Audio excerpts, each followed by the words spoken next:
Assalamualaikum warahmatullahi wabarakatuh. Salam sejahtera bagi kita semua. Sebelumnya perkenalkan, nama saya Rizka Naningsi Kabaderan dengan NIM 811423-040. Saya dari kelas C angkatan 2023, jurusan Kesehatan Masyarakat, Fakultas Olahraga dan Kesehatan Universitas Negeri Gorontalo. Saya membuat video ini dengan tujuan untuk memenuhi tugas dari mata kuliah kewarganegaraan dari Bapak Roni Lukum SPD MSc. Tanpa berlama-lama lagi, saya akan langsung lanjut kepada materinya. Dengan materi yang akan saya bawakan adalah demokrasi Indonesia. Teman-teman tahu nggak? Demokrasi merupakan sistem pemerintahan yang mementingkan partisipasi aktif warga negara dalam pengambilan keputusan politik. Tujuan utamanya adalah menciptakan masyarakat yang sejahtera, adil dan makmur dengan prinsip-prinsip keadilan, kejujuran, dan keterbukaan sebagai landasan. Pada konsepnya, tujuan demokrasi dalam kehidupan bernegara juga meliputi kebebasan berpendapat dan kedaulatan rakyat. Untuk lebih jelasnya, berikut beberapa tujuan demokrasi secara umum. Yang pertama adalah kebebasan berpendapat. Yang kedua, menciptakan keamanan dan ketertiban. Yang ketiga, mendorong masyarakat aktif dalam pemerintahan. Yang keempat, membatasi kekuasaan pemerintahan. Yang kelima, mencegah perselisihan. Nah, selanjutnya adalah macam-macam demokrasi. Macam-macam demokrasi yang pertama adalah demokrasi parlementer. Demokrasi parlementer adalah demokrasi yang mempelajari lebih banyak kekuatan kepada legislatif atau disebut juga dengan demokrasi parlementer. Pihak eksekutif memperoleh hak kekuasaan atas demokrasinya hanya dari legislatif, yaitu parlemen. Yang kedua, demokrasi langsung atau demokrasi murni merupakan jenis demokrasi di mana rakyatlah yang memiliki kekuasaan secara langsung tanpa perwakilan, perantara, atau majelis parlemen. Demokrasi ini membutuhkan partisipasi luas dalam politik. Yang ketiga ada demokrasi tidak langsung. Demokrasi tidak langsung adalah ketika rakyat dapat memilih siapa yang akan mewakili suara mereka di parlemen. Demokrasi ini merupakan bentuk demokrasi paling umum di seluruh dunia. Yang keempat, demokrasi Pancasila. Demokrasi Pancasila merupakan demokrasi yang saat ini berlaku di tanah air Indonesia.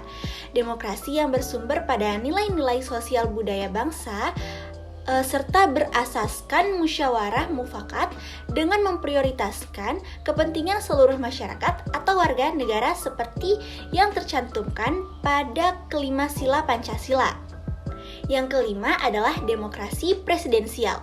Di bawah sistem demokrasi presidensial, presiden dipilih secara langsung oleh warga negara.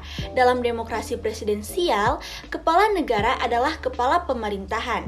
Negara-negara seperti Amerika Serikat, Argentina, dan Sudan telah menggunakan jenis demokrasi ini. Yang keenam, demokrasi liberal. Dalam demokrasi yang menggunakan sistem politik dengan paham memberikan kebebasan individu. Demokrasi liberal juga dapat dikatakan sebagai demokrasi yang mengutamakan memberikan perlindungan hak individu dan kuasa pemerintah dengan catatan sesuai hukum konstitusional. Nah, selanjutnya kita akan membahas demokrasi yang ada di Indonesia. Indonesia merupakan negara demokrasi. Sehubungan dengan perkembangannya, Dwi Sulisworo dan kawan-kawan membagi demokrasi Indonesia ke dalam 4 masa. Masa yang pertama yaitu demokrasi konstitusional dari tahun 1945 sampai 1950. Di masa ini, peranan parlemen dan partai sangatlah menonjol. Masa yang kedua adalah demokrasi terpimpin dari tahun 1959 sampai 1965. Mulainya masa ini ditandai dengan dikeluarkannya dekret presiden. Dalam praktiknya, masa ini berakhir dengan peristiwa G30 SPKI pada 30 September 1965. Masa yang ketiga adalah demokrasi Pancasila dari tahun 1965 sampai 1998. Secara garis besar, masa ini menggunakan landasan demokrasi konstitusional yang menonjolkan sistem presidensial. Masa yang keempat adalah demokrasi pasca reformasi dari tahun 1998 sampai saat ini. Cenderung mengalami banyak perubahan, partai politik baru bermunculan, pemilihan umum pun dilaksanakan secara langsung dan rutin. Selanjutnya, agar teman-teman makin mendalam tentang materi demokrasi, saya akan membahas prinsip-prinsip demokrasi. Yang pertama adalah negara berdasarkan konstitusi adalah negara yang pemerintah dan warganya menjadikan konstitusi sebagai dasar penyelenggaraan kehidupan berbangsa dan bernegara. Konstitusi dapat diartikan sebagai undang-undang dasar atau seluruh peraturan hukum yang berlaku di sebuah negara.